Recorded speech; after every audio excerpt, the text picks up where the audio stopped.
Hello, lovely patrons. We hope you're all doing well. Thank you Yeah. for your support of the show. As we prepare for this week's show, Brendan, a little update on the Harry Potter shenanigans in my household. Is this going to be the reoccurring series of our Patreon? It might be because I'm hoping to get through the end of or all the books by the end of the year is my goal. Okay. Now But to we'll clarify, see. you're doing audiobooks, right? Yes. Okay. Yeah. Um, and we'll see how it goes. Because once we get to the fall season and festivals kick off, things get so busy it might Yeah. be hard to keep up. But I mean, we are a movie podcast. We watch more movies than we do read books. yeah, exactly. But I don't really have time for books, generally speaking. But at any rate, as I noted last week, I am kind of getting through all these, and you stated that you did not like Order of the Phoenix, the book. Nope. I would be absolutely on fire curious to hear your thoughts on a reread. Okay. Because what you described last week, it has so far hasn't really been my experience, and I'm 2/3 of the way through the book. Okay. Now I will say this to your point last week. It is a little it is a little bit more disjointed than the last two. Yeah. I will say that like there are some sequences that kind of overextend themselves. However, the one thing that I've kind of enjoyed it for two main reasons. Okay. One, it is I don't know if it's even close so far, and given where it's about to go, I don't see this changing at all because it's just gonna get darker, more serious. Right. This is by far the funniest of them all. Like Harry's snarkiness, and because Okay. he's so because the whole mantra with Harry in Order of the Phoenix, right, is that he's angry, and by the end, at least I assume that's where this is all going because this is where the movie goes, is that he overcomes that anger, right, Right. and then it becomes about love and friendship and all the great stuff I love about the movie. I assume that's where this is going, but because throughout a lot of this film he's channeling this anger. Yeah. There's this rampant, snarky sarcasm in Harry that is absolutely hysterical. That's so good. Yeah, that's a really good and interesting observation. And honestly, you're making this book the one I am most curious to reread because when I read it that time, 20 years ago when it first came out, granted, more of an innocent mind reading that book. Oh, yeah. Definitely not the critical mindset that I have a long now. time ago. Yeah, Yes. because what you're describing, I don't remember in that book. No, it is really fun. I think you now, 20 years later, I truly think you'll have a very different experience. And we talked about this a lot with regard to movies we've grown up with, just the way we perceive them with a younger mindset versus the more critical mindset that we develop as we get older. But as we're kids and we're reading these dense stories, we sometimes latch on more to plot, right? More to the what that it's communicating. And there is a lot of what in Order of the Phoenix. A lot of stuff happens.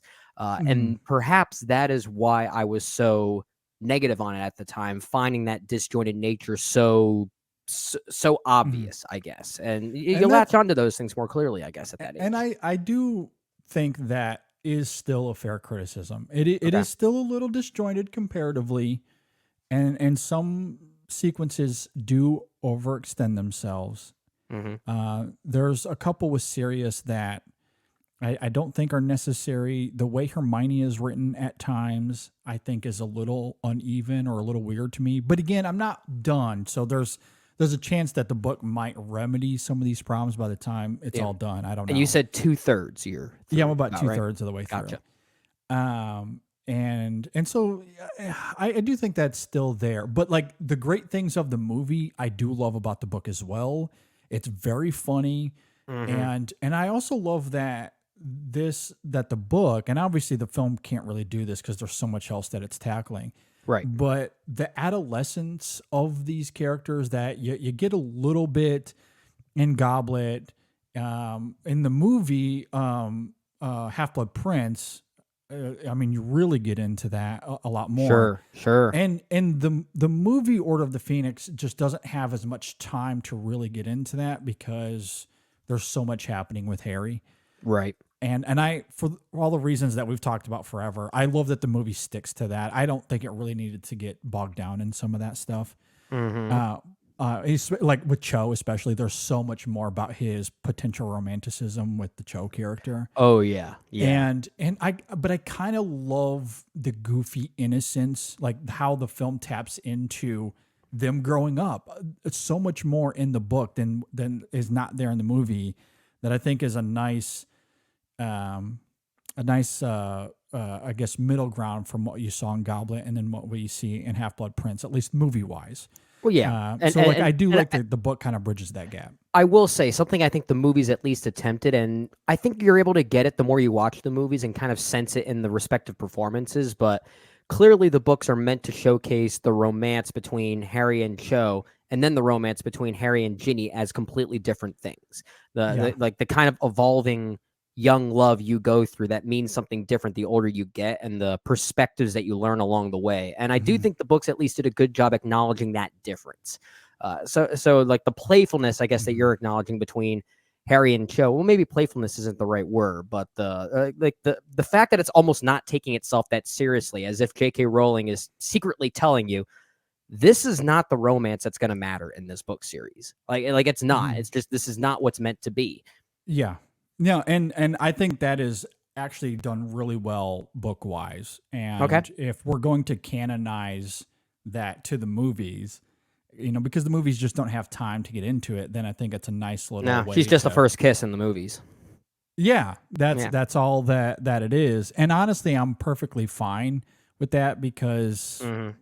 like the filler we get in the book is I like it because Yeah. it Okay. speaks to adolescence, and there's this unwavering volatility to it, right? And Harry doesn't always know what he's doing, and Hmm. Hermione gets in the way, and he fumbles it a lot, and that's what adolescence is about. Like in a lot of Hmm. ways, like Hmm. it's very awkward and it's weird, and you don't know what to do.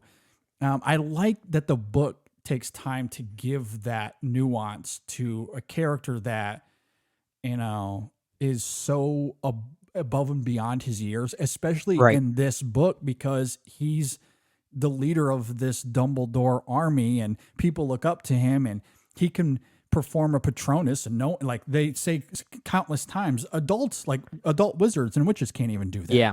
Yeah. So like he is clearly the chosen one and Right. has a special skill set, but he's Hmm. also 14. And that comes through quite well in the book, in some great Okay. way. Like I love that balancing act, that yes, he is this chosen one, but he's also a person, like with Yeah. emotions and feelings, and he has to kind Well, it's a of. coming of age tale. These books have Yeah. always, like the whole overarching story, book, movie, whatever, has always been a coming of age tale in totality, at least. Yeah, And and and and I. and, and in all those stories, it's usually the middle portion, whether it be the middle chapters or the middle act of a movie, that tends to be the most deconstructing in that, the most revealing, the layers of those of that onion starts to peel back a little bit. And in many ways, Mhm. that's where I guess what you're talking about. This book is more or less that onion that's being peeled apart. Yeah, and I think it actually does that quite well. So despite how disjointed it might be getting from scene to scene, so to speak, Hmm. once we're there, I think there's a lot of good to be had, and it's very funny. Like it's So strikingly funny to me. obviously you haven't finished it yet. So, but let's say hypothetically your enjoyment of it remains consistent throughout the rest of the book. Okay, if that does remain consistent, where do you think you might end up ranking this of the book specifically? Boy, I mean, it's still not as good as Azkaban. I probably like Goblet even a little bit more, Okay. but I might put this at number 3. Honestly, Okay. I'm Interesting. so far I'm enjoying it. That's how much I've liked the Harry psychology in adolescence, and that dichotomy of greatness and fumbling, and like Hmm. all of that I think is so effective here that everything else like is small potatoes to me.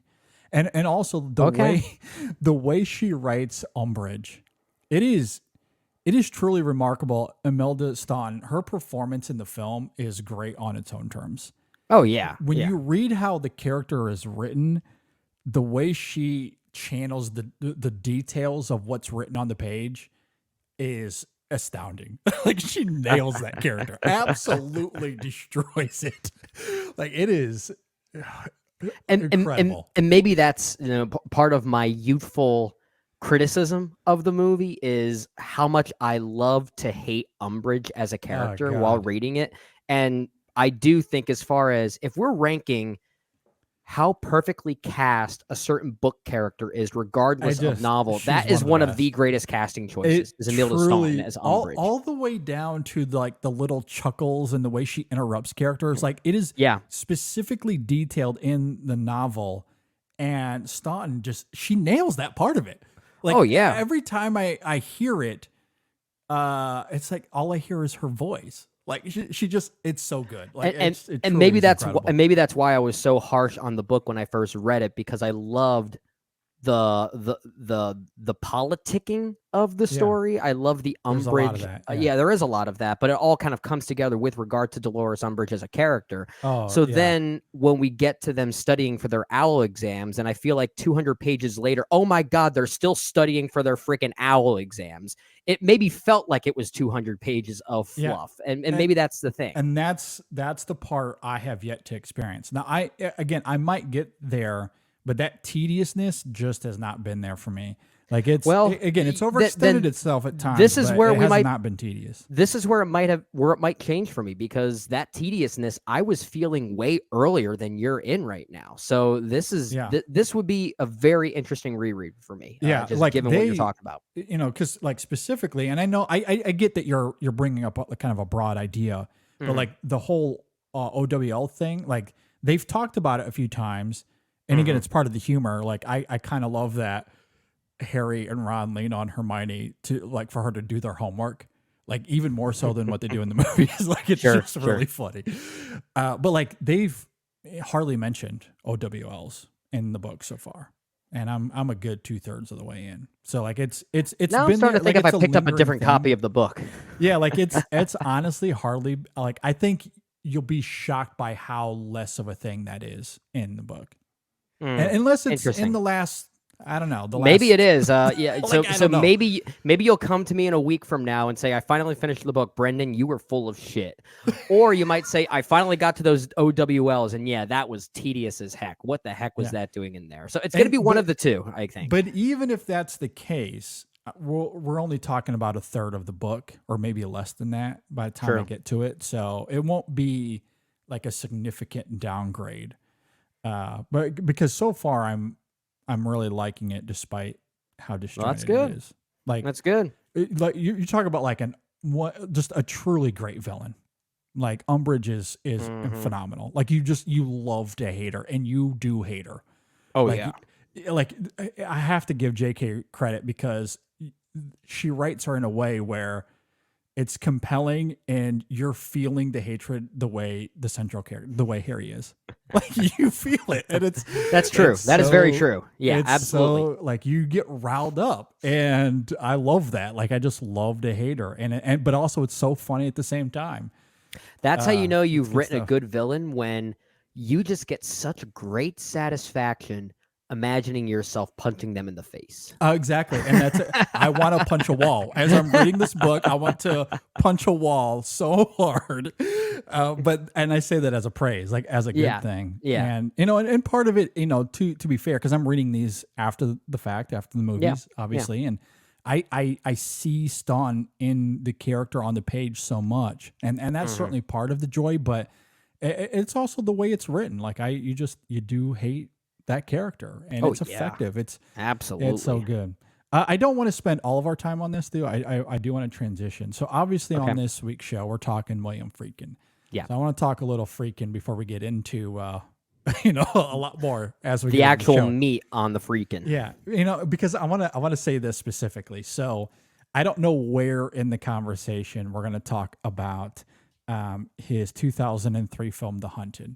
So for a little context, Brennan, and I were talking, and we were, I had asked him like, excuse me, I had asked him like what what films do you want to cover or focus on primarily? And so we were kind of talking through that, and Brendan mentioned that he recently watched The Hunted. Yeah. And so I wasn't sure if I was going to get a chance to watch it because that was one of my blind spots.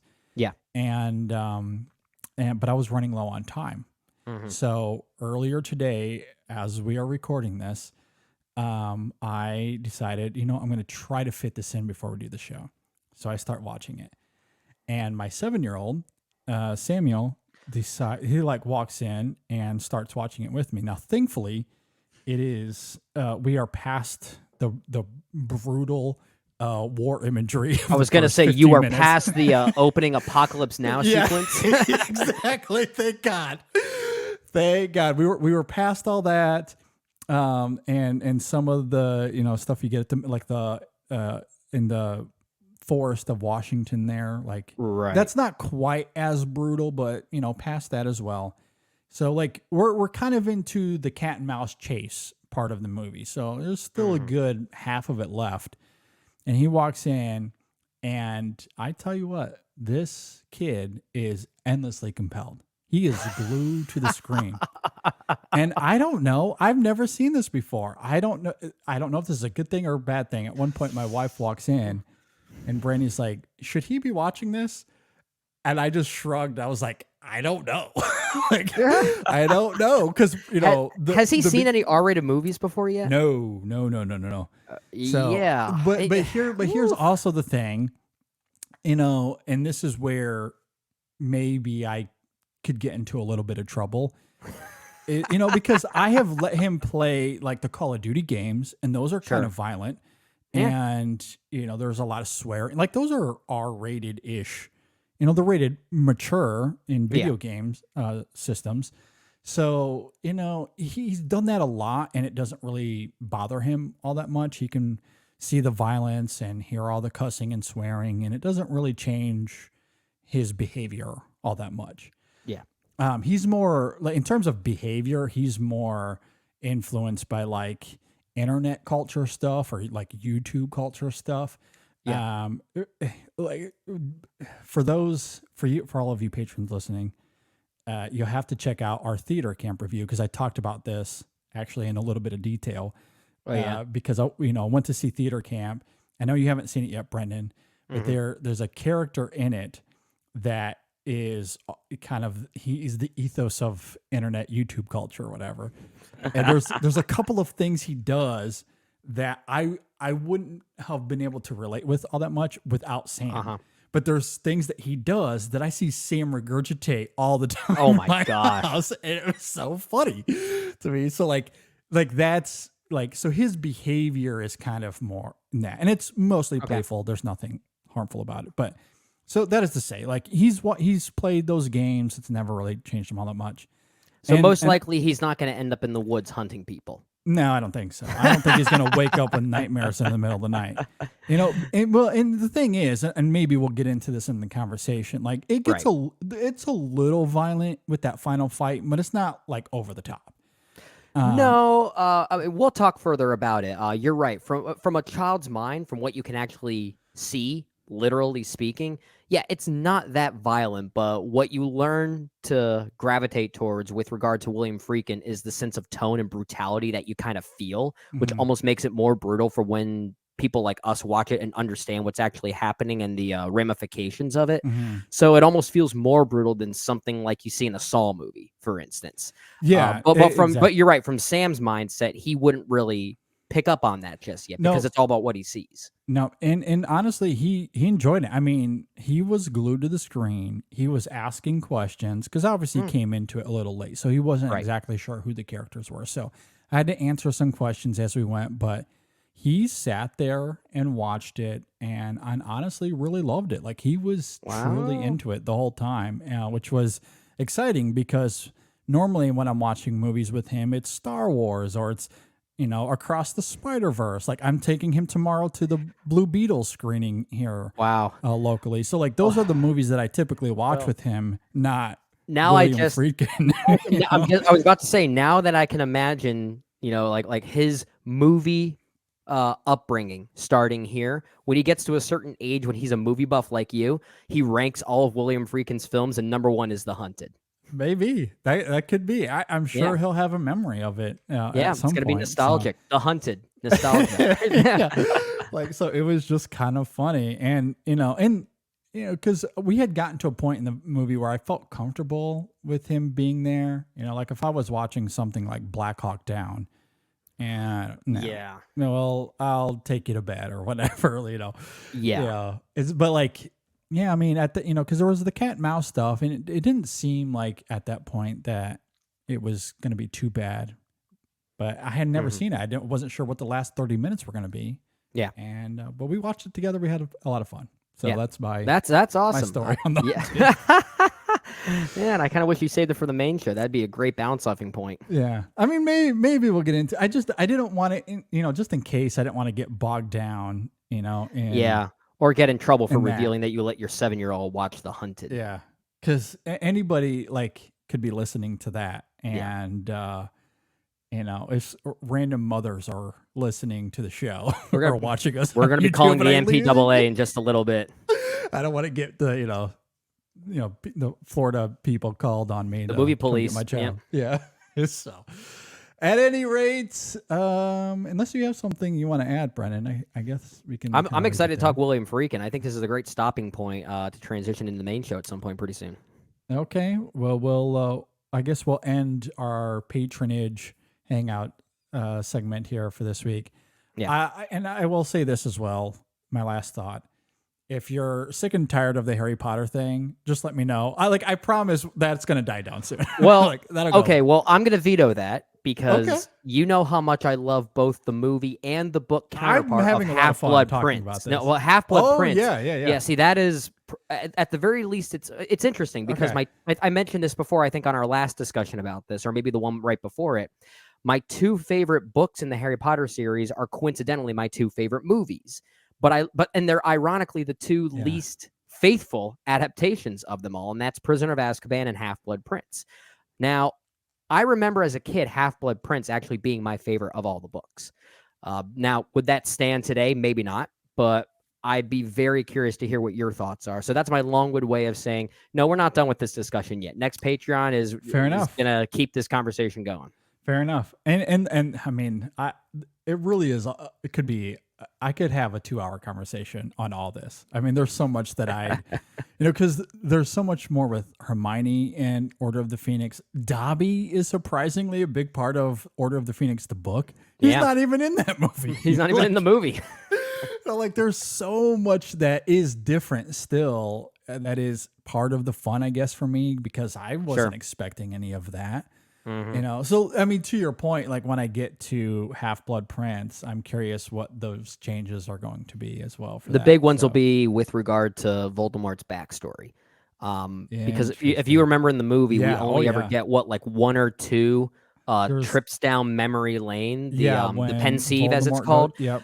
We get at least 3 or 4 of them in Half-Blood Prince. Okay. So they really flesh out Tom Riddle more as a character in that one. Yeah, because we get the one Pensieve when Dumbledore first meets him, and then there's the couple with the other professor. The name's escaping me at the moment, but Slughorn, is that here? yeah, Slughorn. When the tampered one and then the real one. You So actually, that's pretty much if I all we recall get. correctly, you get a lot with Tom Riddle's parents in the book as well.